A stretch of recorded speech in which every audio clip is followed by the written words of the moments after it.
Welcome back to Reddit Sports, everybody. Hope you're having an amazing day. I'm here to go over my reaction to the Los Angeles Rams of the Carolina Panthers and the Green Bay Packers of the Chicago Bears. Before we get into my reaction, please hit that like button and subscribe button to the YouTube channel to continuously help us grow. First, we're going to start off with the Rams at the Carolina Panthers. Now, in my overall opinion, I thought that Carolina didn't more enough to win this game. We'll get to the final drive in a minute. But if you watch this game, and for me, when I watched this entire game, I believed, especially in the second half, that Bryce Young outplayed Matthew Stafford, who's everybody's MVP favorite, even though I still have Drake May.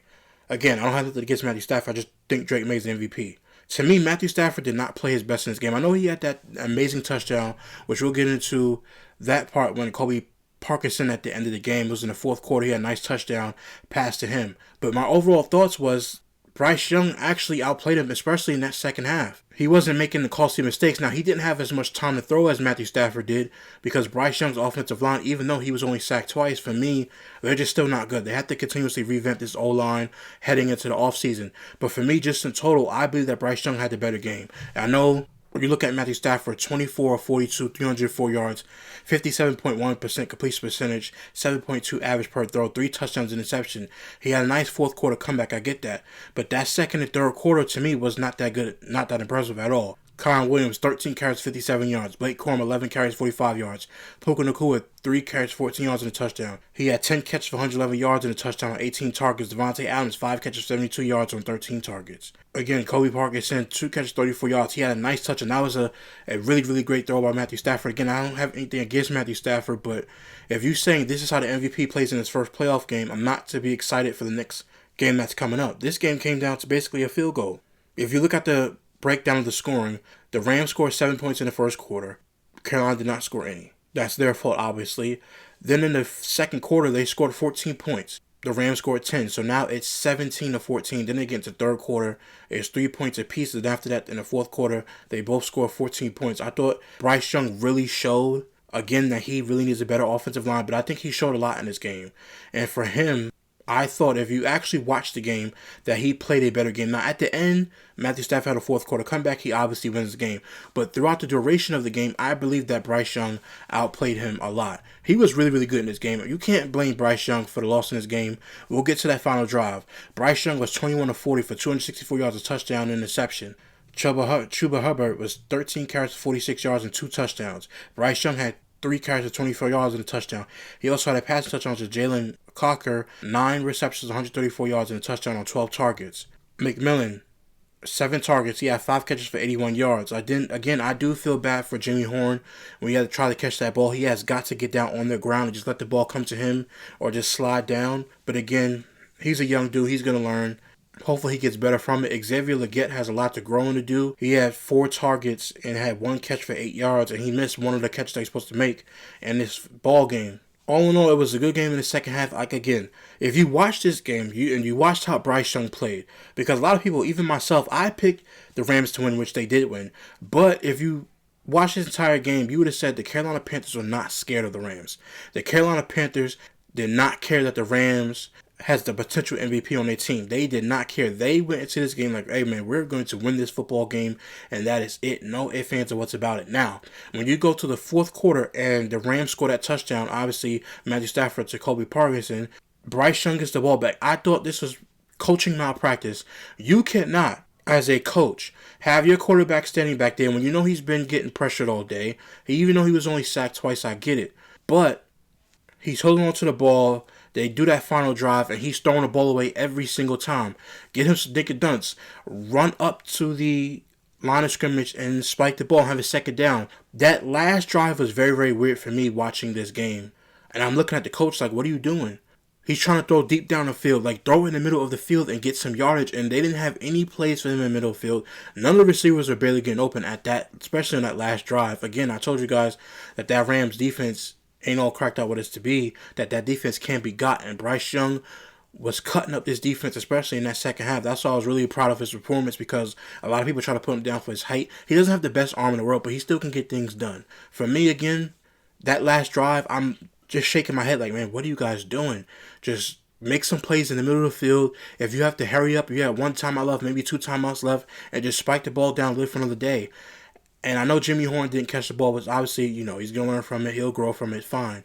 But the 3 other plays before that was just throwaways. 2 of the balls he threw over one guy. Then he had to basically throw one in the dirt because nobody was open. And there was no place for in the middle of the field. It was always to the outside. I know you have to try to get out of bounds, but in some cases like that, at least let me get a little bit closer and let me spike the ball. Do a hurry up. Let's get on the ball. Hurry up, hurry up. And I just felt like they lacked that on that last drive. There was just a lack of energy on that last drive from Bryce Young and the Carolina Panthers. Again, I'm not going to criticize them too much because, again, they were the underdogs. They were not the favorites, in my opinion. Some people said this team had no business being here, but they really showed today that they had at least some business being here. And going forward, they have to rebuild this offensive line. To me, you have 2 wide receivers in McMillan and Cocker. Hopefully, Jace Horn, this won't get to his psyche. He can become a great receiver. Again, you guys have a good running back duo. Again, Rico Dowdle only having 5 attempts for 9 yards.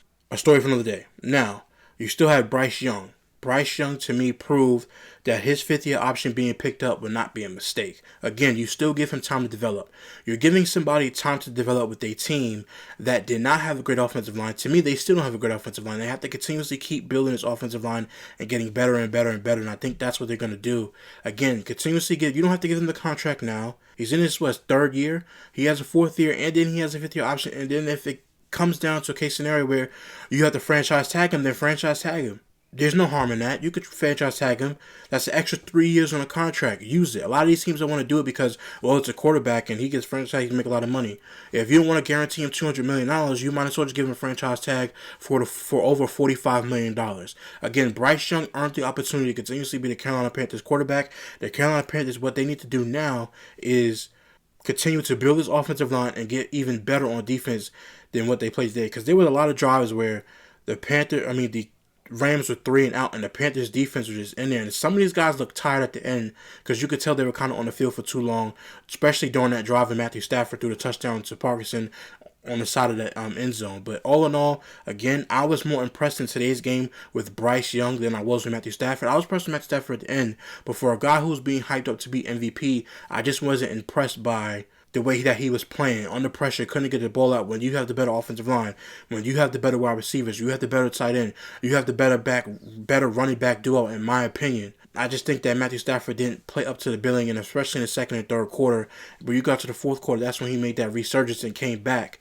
And by the way, when they scored that touchdown to Parkinson on the back of the end zone, I was looking at myself. I said, you know what? Thinking to myself, it's over. Matthew Stafford came back, touchdown, the game is over. And what I was thinking came true. The game was absolutely over. So for me, again, the Rams win 34-31 for me. But if you're a Panthers fan, you have to be proud of what the Panthers put out there and what they displayed. Again, I wasn't fond of the first drive where they had a clear, blatant pass interference and did not call it. Because then when I saw it, I'm like, this is the type of game we're going to be on. But again, give credit to the Rams for coming back in that 4th quarter. But if you had to ask me, would this game have gone like this? I would have told you no, because I thought the Rams were going to at least blow this team out.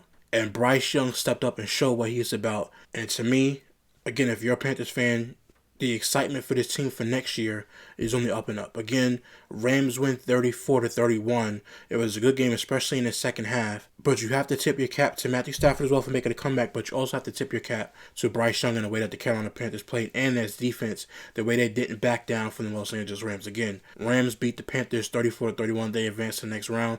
Panther season is over. It was a good game in the second half, nonetheless. Next up, we have the Green Bay Packers, the Chicago Bears. Now, for me in this first half, when you break down this game, Green Bay scored 7 points in the first quarter. Then they scored 14 points.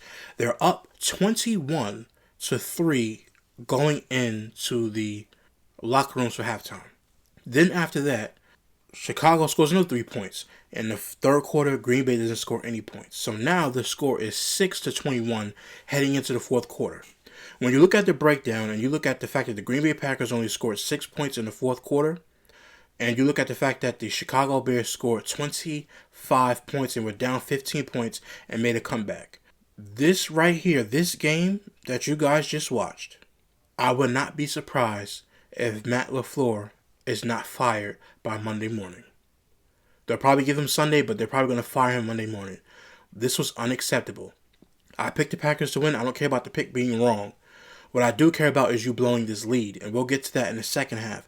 But in the first half, Jordan Love was playing well. He had over 130-something yards. He had 3 touchdowns. And he was playing phenomenal in the first half. I had no problems with Jordan Love in the way he was playing. And Green Bay's defense, the way they was playing, they was getting pressure on Caleb Williams the entire night. Now, he was only sacked one time, it says up here, but they was getting pressure. He got to continuously keep rolling in the pocket, continuously throwing the ball out of bounds. I always tell you guys, when Caleb Williams has the ball in his hand and he does that lean and he tries to throw the ball when he's off balance, sometimes it's going to pop out of the receiver's hand, or sometimes the receiver's going to catch it. But for me, I look at Jordan Love in that second half. I mean, at one point he was like 4 for like 11 and like 30-something yards and was not playing well in that second half. This game was a tale of two halves. The first half was all Green Bay and the second half was all Chicago, especially in that fourth quarter.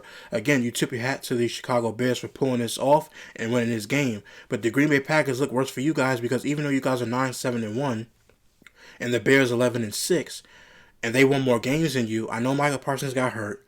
I know you guys couldn't really get the pressure, even though you got pressure today. The Chicago Bears defense is not good. The Chicago Bears defense is not good at all. Their run defense and their pass defense, now they're number one in the NFL in turnovers, which is amazing, by the way, the fact that they're number one in turnovers, but their pass and rush defense is not that good. Again, Jordan Love in this game was great in the first half. The total for this game, he was 24 of 46, 323 yards. He had 4 touchdown totals, only sacked one time. If you look at his stats, he completed 52.2% of his passes, but if you would have said this in the first half, that this is how the game was going to end, you would have said, no, this is not how it's going to end. Josh Jacobs had 19 carries for 55 yards. 2.9 average, wasn't really that great rushing the ball, or running the ball rather. Romeo Doubs, 8 catches, 124 yards and a touchdown, 11 targets, had an amazing game. Matthew Golden, his first touchdown of his career in the playoffs, 4 catches, 84 yards on 5 targets. Jaden Reed, 4 receptions, 43 yards and a touchdown on 7 targets. Christian Watson had 7 targets, 3 catches, 36 yards and a touchdown. For me, Matthew Golden had one of the best touchdowns that you would see when he basically ran the ball. Nobody could tackle him. He basically dived into the end zone. That was a great play. The Green Bay Packers fumbled the ball 4 times in this game, and they recovered it 3 times. That was not good at all. You can't fumble the ball 4 times. Now, Caleb Williams did fumble the ball, but his own teammate basically recovered it. They fumble once, you fumble 4 times. That's a recipe for disaster. You look at Caleb Williams and his stats, 24 of 48. 50% completion percentage. Again, Caleb Williams' completion percentage is not that great this year as it was last year, but he is playing better this year than he was last year. 2 touchdowns, 2 interceptions, and he was sacked once. And by the way, just look at Caleb in that first half. I don't know if it was DJ Moore. One of the receivers kept continuously kept running, and he stopped.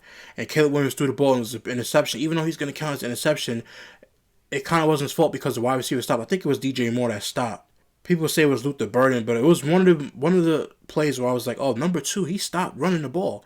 Like, he just stopped running, and the ball got picked off. And then one play, I think that was the play with Luther Burden. He tries to run up, and then the Green Bay Packers DB just picks it right off. And now he has 0 touchdowns and 2 interceptions going into that fourth quarter. And in the fourth quarter, he throws 2 touchdowns. DeAndre Swift had 13 carries for 54 yards and a touchdown. Colston Loveland, 8 catches, 137 yards on 15 targets. DJ Moore, 6 catches, 64 yards on 7 targets. He had a great game. Again, this was a tale of 2 halves. The first half, Green Bay was doing everything that they could to keep Chicago away. But the one thing I saw to myself, I'm like, man, if Chicago gets in the fourth quarter and they get a chance, they're going to come back. They're going to be able to come back. And that's exactly what they did. Again, I picked Green Bay because I knew that a lot of the things that Matt LaFleur had to do, that his job would basically be on the line. And I truly think he's going to get fired. Even though I don't want him to get fired, I do think that he is going to get fired. Because the way that you collapse 15 points, all you got to do is hold on to the lead. And by the way, throughout this entire game, when you looked at it, Jordan Love was able to exploit Chicago's defense by throwing the ball deep. Every time he threw the ball deep, he had somebody, or, obviously pass interference or whatever the case may be. But every time Jordan Love wanted to sling that football, they were getting plays down the field, but it was the intermediate passes that they didn't have in that fourth quarter. I'm like, you're continuously throwing the ball. You're throwing the ball instead of running the clock out, instead of getting passes basically in the middle of the field. The same thing with Carolina at the end of their drive.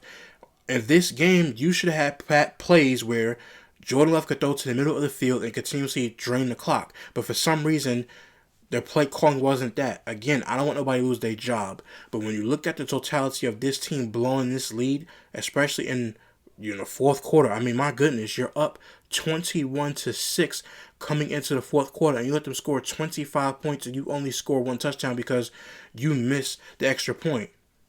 if you're Green Bay and you missed a field goal. As a matter of fact, you missed 2 field goals and an extra point. That's 7 points. You win the game right there. Chicago, instead of going for it on 4th down, if they hit a field goal, it'll be closer. The game still would have been closer, but it was a lot of points that were left on the board by the Green Bay's kicker. He's probably not going to be there next year anyway. So all in all, for me in this entire game was Jordan Love was great in that first half, but when it came to that second half, Caleb Williams balled out.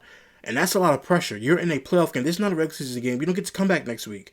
Green Bay's gone. They were banged up. They were a hurt team, but there's no excuses for Green Bay because they still had a complete team.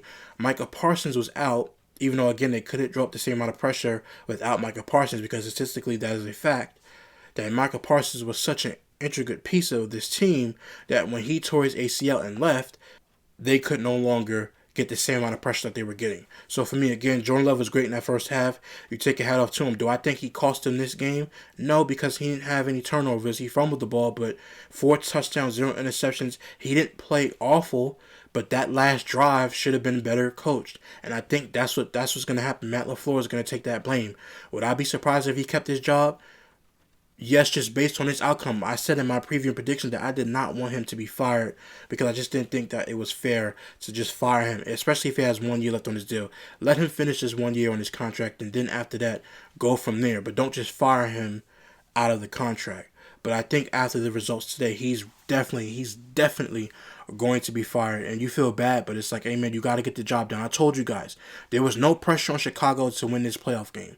There was no pressure at all for Chicago to win because they're a young team. It's all on Green Bay, Jordan Love, and Matt LaFleur, and they still came into this game not calling the right plays in the fourth quarter. I was very, very shocked at how bad the play calling was in the fourth quarter that you could seem to keep throwing the ball up. Not getting passes in the middle of the field. I just didn't like how the fourth quarter was called. Again, hats off to Ben Johnson and what the Chicago Bears did. Caleb Williams was fantastic in that second half, especially that fourth quarter comeback. He played amazing in this game. But all in all, I thought these games were basically great in the second half. The first half seemed like a little bit boring. It was kind of going a little bit slow. But these games really picked up in the second half. So I thought the way that all of these quarterbacks played, none of these quarterbacks didn't play horrible. I want to make that clear. Not all of these quarterbacks didn't play horrible. Now, Matthew Stafford was really up and down that second and third quarter, but he got it together in the fourth quarter. But all in all, these quarterbacks weren't up and down. Caleb Williams down in the first half, but the second half he was great. But the overall quarterback play for these games was good for the most part. Again, if you're a Green Bay Packers fan, you're crushed. If you're a Carolina Panthers fan, you should be encouraged. If you're a Packers fan, you should be crushed just based on the expectations of this team coming into this year. So let me know in the comment section down below how you guys felt. If you're a Packers fan, let me know how you felt. If you're a Bears fan, let me know how you guys feel. If you are a Panthers fan, let me know how you feel. And if you're a Rams fan, let me know how you feel. Or just a fan of the NFL in general and you enjoyed this playoff week, let me know where you guys think I went wrong. If you guys disagree with my takes, let me know in the comment section down below. Please hit the like button and subscribe button to the YouTube channel for more great content headed your way. Until next time, guys, see you real soon.